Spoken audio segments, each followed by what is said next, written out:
Sinus గదుల్లో infection మూలంగా మొదలయ్యే సైనసైటిస్ నరక బాధల్ని తలపిస్తుంది. సైనసైటిస్తో బాధపడుతున్నప్పుడు నిరంతర జలుబు, నిత్యం తలనొప్పి బాధలు ఉంటాయి. ఇక ముక్కులో బెరడ పెట్టినట్టుగా ఉండి ఊపిరి తీసుకోవడం కష్టంగా ఉంటుంది. తలంతా బరువుగా, ముఖమంతా ఉబ్బరించినట్లుగా ఉండడంతో పాటు కనుబొమ్మలు రెండూ జివ్వుమని లాగుతూ ఉంటాయి. ఒక్క మాటలో చెప్పాలంటే సైనసైటిస్ మూలంగా నిత్య జీవితం అనేది దుర్భరంగా మారిపోతుంది. వేధించే సైనస్ బాధలకు మన సాంప్రదాయ వైద్యం ఆయుర్వేదం చెబుతున్న చికిత్సలు, పరిష్కార మార్గాల గురించి ఇప్పుడు తెలుసుకుందాం.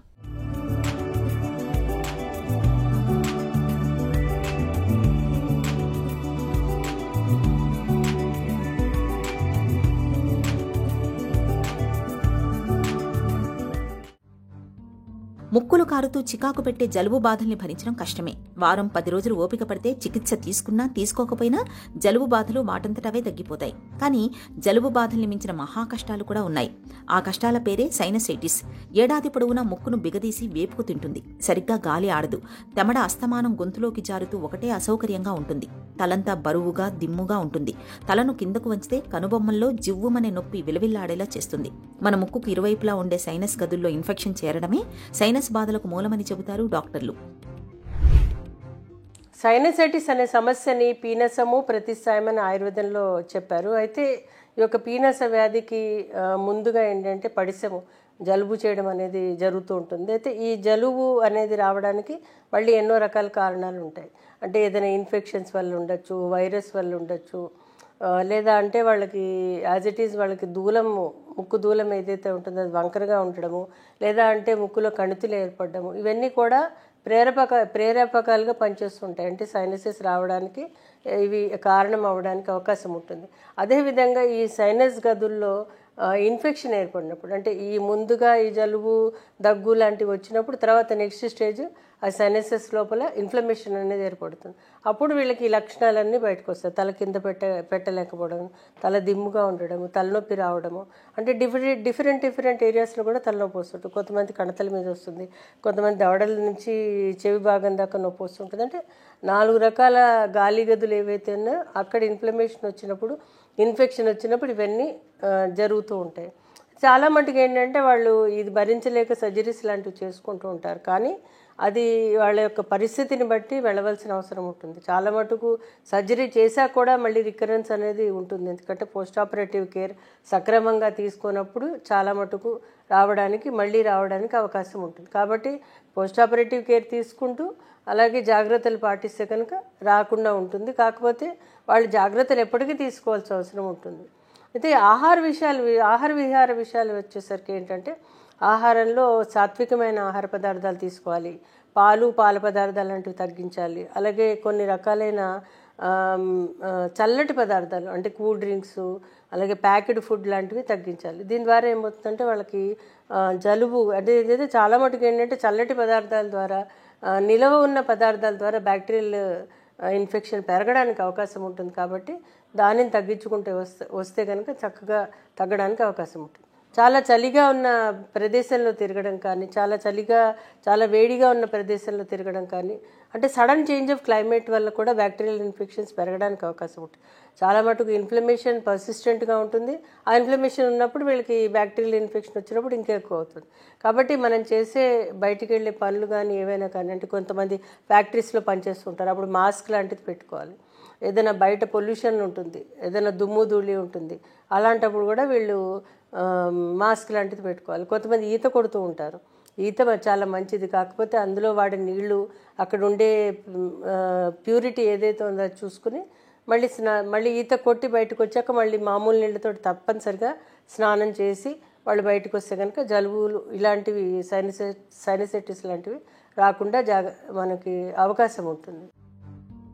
సైనసైటిస్తో బాధపడుతున్నప్పుడు, సైనస్ బాధలు తీవ్రంగా ఉన్నప్పుడు జీవన సరళి, ఆహార విహారాల్లో ప్రత్యేకంగా జాగ్రత్తలు తీసుకోవాలని చెబుతుంది ఆయుర్వేదం. ముఖ్యంగా సైనస్ బాధల్ని ప్రేరేపించే ఎలర్జీ కారకాలైన దుమ్ము, ధూళి వంటి వాటికి దూరంగా మసులుకోవాలి.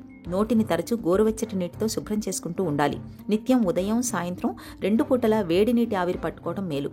యూకలిప్టస్ ఆయిల్ని నీటిలో వేసి ఆవిరి పట్టుకోవటం వల్ల మంచి ఫలితం ఉంటుంది. చల్లటి, పుల్లటి పదార్థాలని ఎక్కువగా తీసుకోకూడదు. రోజువారీ ఆహారంలో ఉల్లి, వెల్లుల్లి వంటి వాటిని ఎక్కువగా తీసుకోవాలి. గోరువెచ్చటి నువ్వుల నూనెతో ముక్కు, కనుబొమ్మల మధ్య భాగంలో మృదువుగా మర్దన చేయటం వల్ల సైనస్ బాధలు తగ్గుముఖం పడతాయి. సైనసైటిస్కి చిట్కాల విషయానికి వచ్చేసరికి చాలా ఔషధాలు ఆయుర్వేదంలో చెప్పారు. చాలా మటుకు స్పైసీగా ఉన్నవి ఆయుర్వేదంలో ఇస్తూ ఉంటాం. ముఖ్యంగా ఈ యొక్క కఫాన్ని తగ్గించడానికి, అలాగే పిత్తాన్ని తగ్గించడానికి, వాతాన్ని తగ్గించడానికి దాని తర్వాత ఒకటి ఎక్కువగా కఫాన్ని తగ్గించేవి ఎక్కువ ఆయుర్వేదంలో ఉంటాయి. ఇది ఇందులో చిత్రక హరితకి అనే ఔషధం ఆయుర్వేదంలో చెప్పారు. అంటే చిత్రకం అనేది బయట మార్కెట్లో దొరుకుతుంది, హరితకి కరక్కాయ, ఈ రెండు ఔషధాలు సమానంగా తీసుకుని దీంట్లో అంటే సుమారు ఇది 1 గ్రాము అదొక గ్రాము తీసుకుంటే దీనికి సమానంగా ఇంకొక 2 గ్రాములు ప్లస్ తేనె ఒక 4 గ్రాములు, ఇవి మొత్తం కలిపి ఒక మిశ్రమంగా చేసి పొద్దున్న ఒక 4 గ్రాములు, సాయంత్రం ఒక 4 గ్రాములు తీసుకుంటే కనుక అంటే మంచినీళ్ళతో పాటు తీసుకోవచ్చు, పాలతో పాటు తీసుకోవచ్చు, గోరువెచ్చటి నీళ్ళతో పాటు కూడా తీసుకోవచ్చు. ఇది తీసుకోవడం ద్వారా వీళ్ళకి కఫం చాలా బాగా తగ్గుతుంది. ఈ యొక్క సైనసైటిస్ ఏదైతే ఉందో, ఇన్ఫ్లమేషన్ ఏదైతే ఉంటుందో అది కూడా తగ్గుతుంది. ఇంకొక ఔషధం ఏంటంటే ధాత్రి రసాయనం. ధాత్రి అంటే ఉసిరికాయ. ఈ ఉసిరికాయ బెరడు తీసుకుని పొడి చేసి ఆ పొడి ఒక 1/2 చెంచాడు తేనెలో అలాగే నెయ్యి కలిపి సమానంగా కలిపి దీన్ని పొద్దున్న ఒక 1/4 టీ స్పూను, సాయంత్రం ఒక 1/4 టీ స్పూను పాలతో పాటు తీసుకుంటే చాలా బాగా పనిచేస్తుంది. ఇలాగే ఉత్తరేణి మనకి దొరుకుతూ ఉంటుంది. ఉత్తరేణి ధూపంగా వేసి ధూపం పీలుస్తే కూడా చాలా బాగా పనిచేస్తుంది. ఎందుకంటే ఇది ఉత్తరేణిలో స్పెసిఫిక్గా ఈ కఫ సంబంధమైనవి ముఖ్యంగా ఆస్తమా, సైనసైటిస్, అలాగే జలుబు ఇవన్నీ తగ్గించే గుణాలు దానికి అధికంగా ఉంటాయి. సో ఇది కూడా తీసుకోవడం ద్వారా కూడా వీళ్ళు చాలా బాగా పనిచేస్తుంది. ఇది కాకుండా పిప్పలి రసాయనం అని చెప్పారు. పిప్పళ్ళు కూడా చాలా బాగా పనిచేస్తాయి. పిప్పళ్ళు రోజు ఒక 5-6 రోజుల పాటు పిప్పళ్ళు అంటే ఫస్ట్ డే ఒక పిప్పలి, రెండో రోజు 2 పిప్పళ్ళు, మూడో రోజు 4 పిప్పళ్ళు, ఐదో రోజు 8 పిప్పళ్ళు, 4 రోజు ఇలా రోజుకి డబుల్ చేసుకుంటూ 5 రోజుల పాటు 20 పిప్పళ్ళు మళ్ళీ తగ్గించుకుంటూ రావాలి. ఇలా 10 రోజుల పాటు ఆ పిప్పళ్ళని వేయించి ఆ వేయించిన పిప్పళ్ళని వృద్ధి అంటే రోజు దాన్ని పెంచుకుంటూ వెళ్ళి అది మళ్ళీ నెమ్మదిగా తగ్గించుకోవాలి 5వ రోజు 6వ రోజు నుంచి. ఇలా 10 రోజులు తేనెలో కలిపి తీసుకుంటే అది కూడా భోజనానికి ముందర పాలతో పాటు తీసుకోవాలి. తీసుకుంటే కానీ చాలా బాగా పనిచేస్తుంది. ఇంకా చికిత్స విషయానికి వచ్చేసరికి అంటే ఆయుర్వేదంలో చికిత్స విషయానికి వచ్చేసరికి చాలా రకాలైన ఔషధాలు ఆయుర్వేదంలో చెప్పారు. ఇది కాకుండా దీనికి సరిపడా మందులు అంటే కఫహార చికిత్స కూడా అవసరం ఉంటుంది. కాబట్టి దీనికి నస్యకర్మ, అలాగే ధూపము, అలాగే స్వేదము ఇలా రకరకాలైన కర్మలతో పాటు మందులు కూడా ఇస్తూ ఉంటాము. ముఖ్యంగా ఇందులో ఔషధాలు చాలా రకాలు ఉంటాయి. చిత్రక హరితికి అనేది యాజ్ ఇట్ ఈజ్ ఔషధం దొరుకుతూ ఉంటుంది. త్రికటకాలు అనేవి దొరుకుతూ ఉంటాయి. అలాగే ఖదీరా అనేది దొరుకుతూ ఉంటుంది. అలాగే ఉత్తరేణితో చేసిన కొన్ని రకాలైన ఔషధాలు ఉంటాయి. అలాగే సీతోఫలాచూర్ణము, తాళిసాచూర్ణము, అలాగే కొన్ని రకాలైన మృత్యుంజయ రస్సు ఇలా కొన్ని రసయోగాలు కూడా ఉన్నాయి. అయితే ఆ యొక్క కండిషన్స్ని బట్టి అంటే ఒక వ్యోషాది వడ్డీ అనేది ఉంటుంది. దానిని ఇంకొక 2-3 డ్రగ్స్ తోటి కలిపి ఇస్తూ ఉంటాం. అంటే కాంబినేషన్ ఆఫ్ మెడిసిన్స్ ఉంటాయి. అవి తీసుకున్నప్పుడు ఇది త్వరగా తగ్గడానికి అవకాశం ఉంటుంది. ఏదేలా ఉన్నా కానీ సుమారు 3 నుంచి 6 నెలలు మందులు తీసుకుంటే కనుక చాలా త్వరగా తగ్గడానికి అవకాశం ఉంటుంది. ఈ సీజన్లో ముక్కును తరచూ గోరువెచ్చని నీటితో శుభ్రం చేసుకుంటూ ఉండాలి. యోగా నిపుణుల సాయంతో జలనేతి ప్రక్రియను సాధన చేయడం మరీ మంచిది.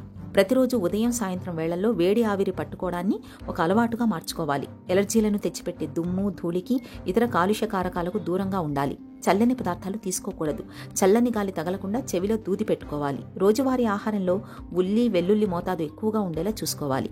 ఈ జాగ్రత్తలు శీతాకాలంలో సైనస్ బాధలను చాలా వరకు తగ్గిస్తాయి.